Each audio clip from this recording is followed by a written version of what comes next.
दोस्तों, अभी आपको जैसे पता है कि इंडिया अलायंस ने 14 पत्रकारों की एक सॉरी पत्रकार नहीं बोलना चाहिए था, 14 गोदी मीडिया वालों की एक लिस्ट निकाली है। उस लिस्ट में कुछ ऐसे भी पत्रकार आ गए हैं जिनको कोई कभी नहीं जानता था और वो तो बहुत ही खुश हो रहे हैं। बल्कि 14 के 14 पूरा गोदी हैं और उनकी आइडेंटिटी की किसी को ज़रूरत नहीं है, क्योंकि सब जानते हैं कि कितने बड़े गोदी हैं और किनकी गोद में बैठे हुए पत्रकार हैं वो। अच्छा, सबसे हंसी की बात तो ये आ रही है कि वो दुहाई दे रहे हैं कि पत्रकारिता का हनन हो गया, पत्रकारों के अधिकारों का हनन हो गया और इमरजेंसी का टाइम आ गया। मैं आपको याद दिलाना चाहूँगा, इमरजेंसी का दौर वो था जब पत्रकारों को ज़बरदस्ती पकड़ के उनके अधिकारों का हनन किया जाता था।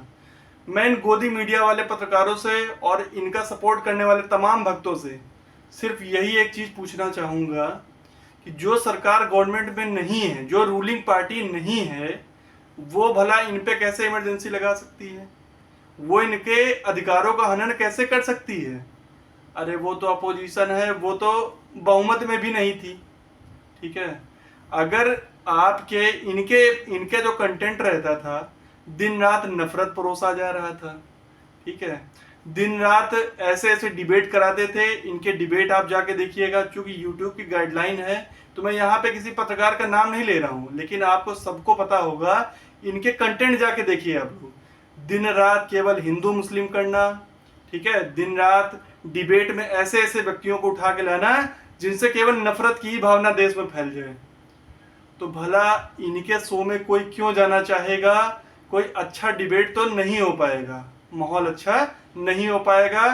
तो मैं तो सराहना कर रहा हूं इंडिया अलायंस की, जिन्होंने ये सराहनीय कदम उठाया ताकि इनकी पेट पे लात पड़ सके। इनका अब कंटेंट क्या बन पाएगा? सिर्फ एक ही पार्टी के जब लोग पहुंचेंगे तो इनका कंटेंट ही खत्म हो गया। ठीक है, दूसरी बात, अभी आपको पता चल रहा होगा अनंतनाग में 3 जो हमारे सेना के जवान शहीद हुए, काफ़ी दुखद घटना हुई। हमारे कर्नल थे मनप्रीत सिंह, एक मेजर आशीष और एक डीएसपी थे हुमायूं भट्ट।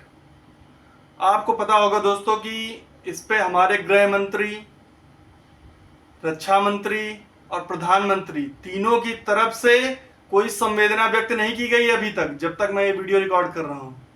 हो सकता है बाद में हो जाए। और लगातार फूलों की बारिश G20 के बाद, क्या वो उसको पोस्टपोन नहीं कर सकते थे? क्या मध्य प्रदेश की रैली इतनी जरूरी हो गई है इस समय दोस्तों कि मैंने वीडियो देखा मेजर आशीष की माँ का रोते हुए बिलखते हुए, एक माँ के सीने पे क्या बीत रहा होगा, क्या गूंज रहा होगा। लेकिन ये गोदी मीडिया वाले उनसे नहीं पूछ रहे हैं एक भी क्वेश्चन, बल्कि अभी भी अपोजिशन को क्लेम करने में लगे हुए हैं। तो भला कोई क्यों आपके शो में जाना चाहेगा? आपके डिबेट में भला कोई क्यों जाना चाहेगा? मैं इनके द्वारा उठाए गए, इंडिया अलायंस ने जो कदम उठाया है कि इनके डिबेट में कोई भी इनकी पार्टी का व्यक्ति नहीं जाएगा, इस अलायंस का कोई भी व्यक्ति नहीं जाएगा, तो मैं पूरा सराहनीय कदम, इनका जो कदम है इसको मैं सराहनीय तरीके से इनकी मैं बहुत स्तुति करना चाहूँगा। और बल्कि मैं ये आप लोगों से पूछना चाहूँगा, आप लोग अपनी राय दीजिए कि आप लोगों को क्या लगता है इस विषय में कि ये कदम उन्होंने जो उठाया है सही है या नहीं है। धन्यवाद।